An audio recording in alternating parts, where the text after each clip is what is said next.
E-commerce sales are expected to exceed 6 billion euro in 2025, and overall, more than 20% of retail sales are now conducted digitally.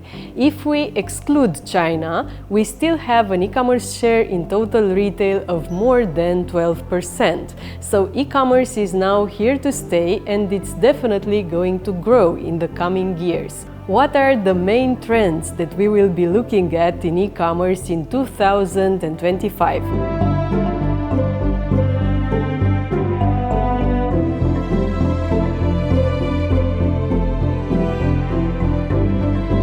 Yellow Digital Marketing Stars, today's topic is going to be 10 e-commerce trends that we should be looking at in 2025. First, market consolidation and marketplace dominance. We've already seen it for a few years, and now we even have some figures. Apparently, 40% of the shoppers, or even more than 40%, are starting their e-commerce journeys on a marketplace rather than on an online brand shop, for example. So marketplaces are here to stay, especially as a normal user. Any of us can't remember so many brands of online shops, so the market is going to get more and more consolidated. We can see international e-commerce players expanding on the neighboring markets, and we can see real blood battles between competitors in e-commerce. So the market is going to get consolidated, and in each category we will probably see less than 10 players that are going to be top of mind for the final users. Of course, we are going to have niche players on any category, but coming back to it, generally the shopping journey is going to start on a marketplace platform. That's why in any digital marketing budget for e-commerce, I would say that now marketplaces are a must, whether we are discussing local expansion or international expansion. 2. E-commerce agility, powering up online shops launch. What I want to say is that now it's simpler and more inexpensive than ever to open an online shop. If we compare to what it was about to open an e-commerce platform a few years ago, if we look at it now, we can see that the infrastructure is quite modular. You have tools, you have software as a service platforms and integrations, and we could say that it's very cheap and also very fast to open an online shop. So that seems like good news, but on the other hand, these barriers to entry that are going to lower and lower are going to mean more and more competition in e-commerce. So what that means also for you is that you should always use the existing marketplaces that are top of mind for the user in order to grow your brand, but it also means that you will be facing more competition than ever. So it is more important than ever to work from day one on your brand awareness and to build customer loyalty, because otherwise you're just joining the blood battle in this e-commerce competition nowadays. 3. We can see payment and delivery option diversification. We've been talking about it for a few years, but nowadays customers are really using them, and it's more important than ever in order to get that customer once you acquire them through the competitive costs of digital marketing. You really need to have all the delivery options in place on your website, and you also need to have all the payment options on your website implemented. So that means also the microfinancing options that could really increase your conversion rate. You also need to have the BNPL, the buy now pay later payment options, because they will also increase your conversion rate. So good news for the customers, but you really need to have all these integrations in place, because otherwise you are competing with the marketplaces, as I was just saying, and they usually offer a variety of payment methods and delivery methods.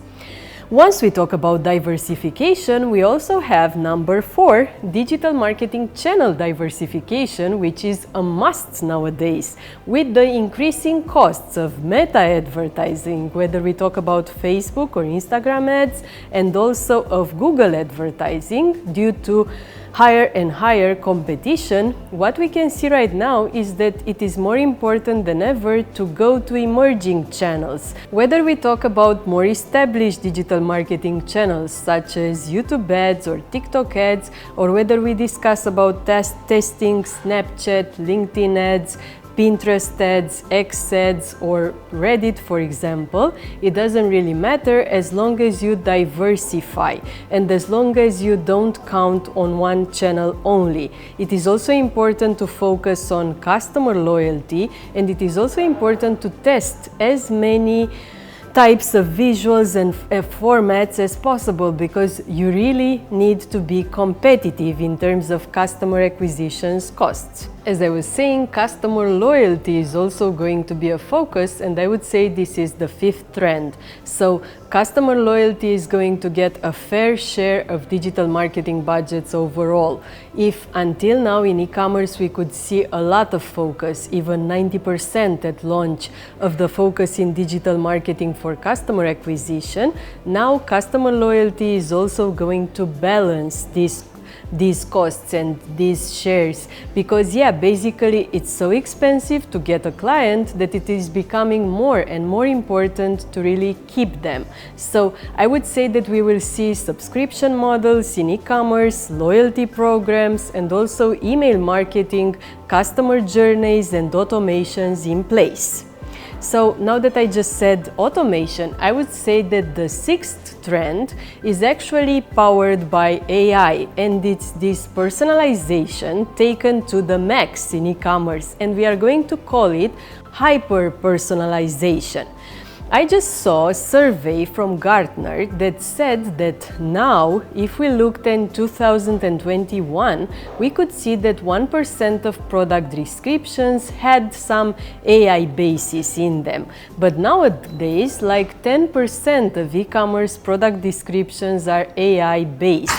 Generative AI changed the game. So now product descriptions can be personalized per user. You can also have product recommendations per user, and you can even get to this status of hyper-personalization, where the online shop is going to look differently for each user. We are not going to have the same online shop interface for any user, and everything is going to be very AI based and of course very segment driven. 7. User-generated content is going to continue to be a hot topic, especially in order to help us get reviews, testimonials, and also see products in motion and generate impulse buying. We saw from the Chinese players advertising that this works, and it is quite inexpensive once you set up a cooperation with a freelancer or your own studio, or however you want to go about it. So reviews and testimonials and word of mouth are very important in e-commerce, and UGC is one way to get your customers to show your product in motion, as I was saying, or in action. We can also use influencers, brand ambassadors, and even use behind the scenes content in order to promote our brand. Nowadays, we are also going to see, let's hope this year or next year, social media platforms integrating shoppable content more and more.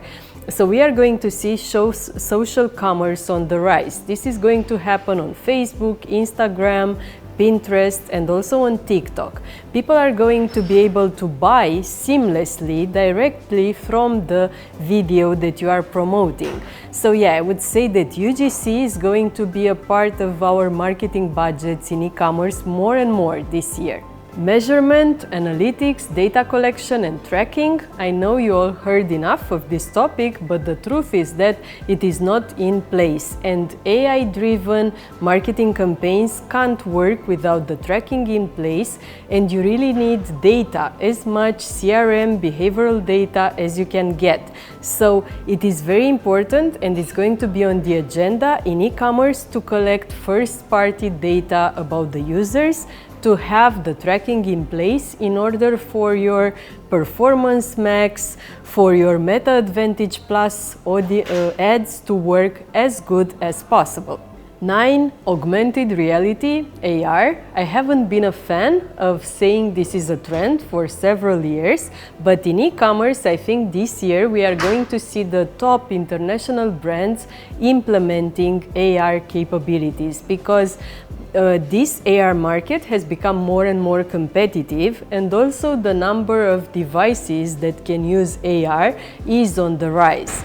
So the users have the technology, and now the brands can see, especially in fields like beauty, fashion and home and garden, that the conversion rates are increasing when AR is used. So I would say that we are going to see some efforts in 3D product visualization, virtual showrooms, virtual fitting rooms, and also trying on shades and so on in beauty.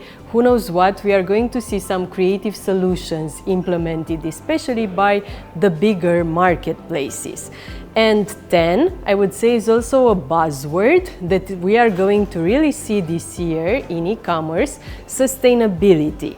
So I say that yes, sustainability is going to start and matter, and not only in fashion and the industries that have already shown a preference for this.